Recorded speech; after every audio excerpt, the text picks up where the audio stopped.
everybody, and a warm welcome here to the Wine with Jimmy channel. Thank you so much for stopping by. This is a wine educational channel which is designed to really help those of you who want to get more from wine. We are going to look at a 7-part series for Liguria, our final series in northwest Italy.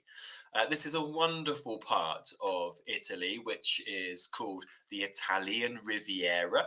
It stretches from the French coast of Provence, the French border, all the way around to the Tuscan border, and is nestled right on this coastal part going into the Maritime Alps. It has Genoa as its kind of beating heart in the center of the region, and then so much beauty around it, including the fishing villages that we'll talk about, and some lovely beaches as well. We're going to go through all of that.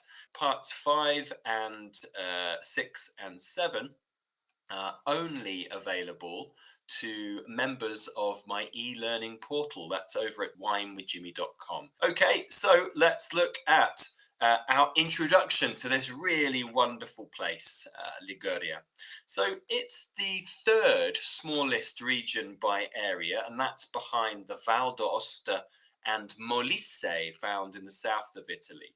And it has the second smallest area under vine. That's after the Val d'Aosta. And the Val d'Aosta, remember, is just north up here of this map. It's this one just here, you can see. So together, these two, Val d'Aosta and Liguria, which sandwich Piemonte, are the smallest areas under vine for Italy, out of Italy's autonomous regions.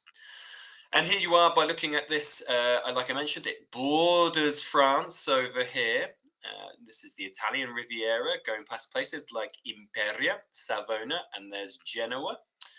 Genoa, lovely place to go and visit, has the flag very much like the English cross that we find on the English flag, and then down past the fishing villages to La Spezia, where we have the Tuscan border of Liguria. So that is what we are looking at. And then, of course, the northern border is mainly Piemonte, not far away at all from places like Alba and Asti and Alessandria.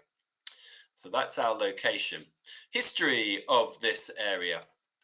Well, first of all, the etymology of Liguria comes from the Celtic tribe that was found here, the Liguri, as you see here below the Taurini, where Torino takes its name from, and Salassi, which is important up in the north. That's actually important for the Aosta name. It was part of the town of Aosta that was situated up there by the Romans. And this was well before 1000 BC that the Liguri tribe were here, and they're credited really to planting the first vines on steep slopes long before formal viticulture was introduced by Greeks and Etruscans and eventually Romans. So viticulture was here predating those major civilizations. But of course, things changed. By the Roman era, the wines that were made along the coastline of the Cinque Terre, which is our five earths or 5 fishing villages, were of really great renown. And those produced around the town of Luni, which is on the border of Tuscany to the east of the region, were held in such high esteem that Pliny the Elder mentioned them in his natural history book, Naturalis Historia. The picture here shows the remains of an amphitheatre in the ancient Roman city of Luni. And that's near that Tuscan border. There is a DOC that we'll talk about later in this series, which is called Colli de Luni DOC, which is from around this area. After the Romans, the Ligurian area for several centuries was dominated by the Byzantines, the Lombards of King Rofari, and then the Franks. Pretty typical movement of things in northern Italy. So we had Byzantines from the fallout of the Western Roman Empire. We then have the Lombards, and then we have the Frankish kingdom for some time. Then we come into our Middle Ages. So in the 10th century, the Ligurian territory was divided into three marches or three areas, which is the east, which is called Obertenga, the west, which is called Arduinca, and then the center, which is called Araramica. So it was split into those three areas. In the 11th to 12th century, those marches, or those three areas, were split into fiefdoms. And then with the strengthening of the bishop's power, the feudal structure began to partially weaken in this area. The main Ligurian towns, especially on the coast, became powerful in their own right, no longer relying on the church. And we have some city-states. And of course, the main city-state that starts to really emerge here is Genoa. So from the 11th century to the 15th century, as you've got here on your picture, the Genoese Maritime Republic gains in power, and they start to control many areas around the Tyrrhenian Sea. They become mightily important in places like Sardinia and Corsica, and dominating those areas, but many other parts of the Mediterranean. They control a lot of trade, a lot of the spice trade with the Orient at that time. And of course, Christopher Columbus is born in Genoa and voyages, of course, to the New World in 1492 from the south of Spain. So really starts to gain in importance these areas with the strong Genoese Maritime Republic. Then after the Genoese Republic, we have the 15th to the 19th century, where we have the French coming in here, Milan, the city-state of Milan, and the Habsburgs, the Austrians, and the French, again in this area.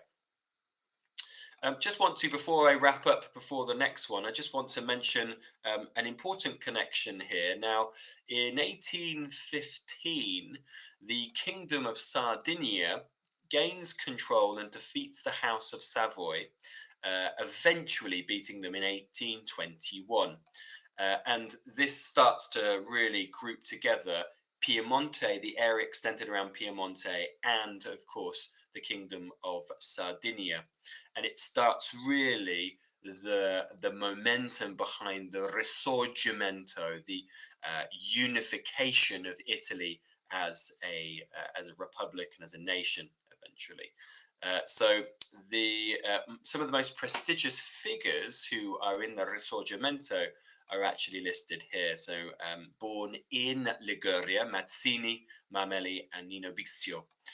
So important Ligurian figures, certainly in terms of the next stage of the Italian unification. So important to look at those things. Now, I think in terms of that history, one thing before I wrap up is that with the likes of the Genoese Republic, there was a lot of trade of wine around this area, and the variety like Vermentino becomes mightily important. Here, it actually has a multiple amount of names. So in just Liguria alone, it's known as Vermentino and Piegato. Just to the north in Piemonte, it's known as Favorita. And then this variety is also cultivated in Sardinia and Corsica, very importantly, and also the coastal part of Tuscany. And that is really a variety that has been born out of this historical expanse by the Genoese, a really important variety, just to link it to wine for you. Please do join me for part 2, which is on the eastern part of Liguria, so Riviera de Levante. Thank you so much for your time. Any comments or questions, please pop this in the comments section below. Make sure you click like and subscribe, and also make sure you visit us on social media. You see that at the bottom of every slide. And of course, if you find yourself in the rolling green hills of Old Blighty and you come to the big smoke of London City, then come and see me for a glass, probably a bottle. I've been Jimmy Smith. Ciao for now. Goodbye.